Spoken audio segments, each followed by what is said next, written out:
Washington this Tuesday. That's where the chief executive of General Motors is facing difficult questions on Capitol Hill. Mary Barra is appearing ahead of a congressional committee in Washington, D.C. She's being quizzed over a technical problem with the ignition switch in some GM models. The issue has been linked to at least 13 deaths. The car maker launched a recall of 1.6 million cars back in February, as you may remember, but it's been revealed that GM knew about this issue much earlier without taking action.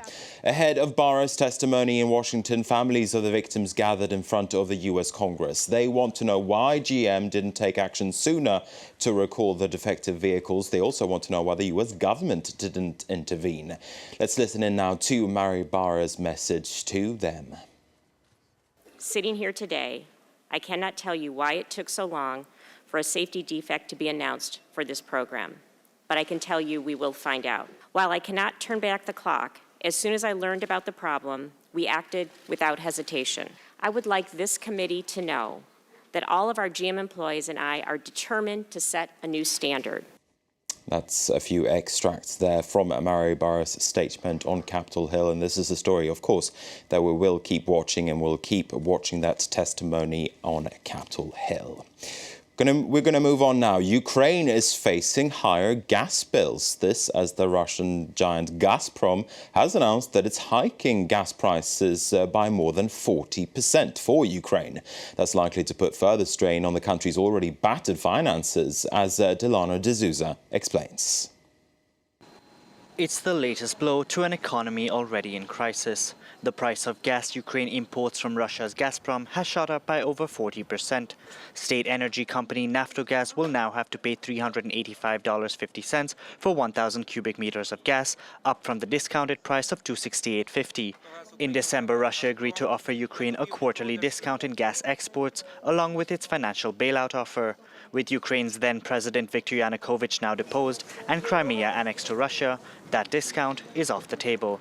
Gazprom CEO has justified the price increase.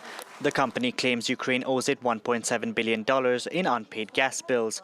This latest development will likely place a weak economy under further pressure, hitting households the hardest. Currently, Ukrainian economy is not doing very well, and of course, given that the country depends heavily on Russian gas, price increases are going to affect the country quite dramatically. Ukraine's parliament has already approved a 50% increase in the price of gas from the 1st of May. Utility companies are also set to see a 40% increase in tariffs from the 1st of July, costs likely to be passed on to consumers. Ukraine has been promised a bailout package of $27 billion from international partners. This includes $14 to $18 billion from the IMF, and it's expected to cushion the latest blow to the country's economy. Ukraine has been working on ways to cut its dependence on Russian gas, which currently meets over half its consumption.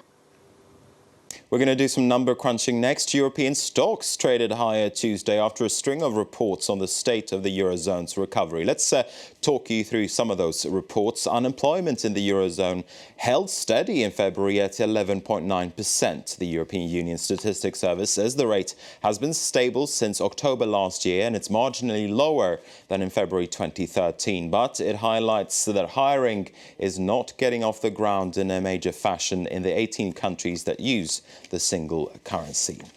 Meanwhile, the private sector in the Eurozone continued to grow for a 9th consecutive month in March. A measure of private sector activity from research firm Market came in at 53. That's a slight slowdown from February, but the reading is still above the key 50 threshold, which signals that the private sector is indeed growing.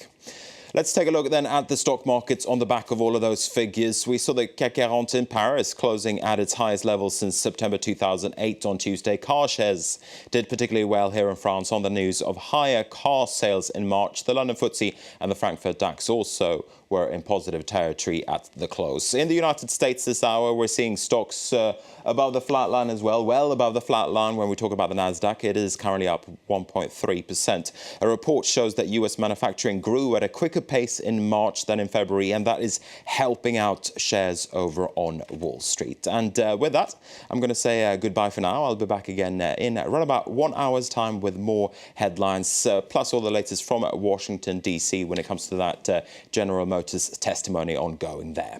Back to you, Melissa. Thank you very much indeed, Marcus. 21 minutes past 9 here in Paris. Time for a look at what's making news now in cyberspace. It's Web News.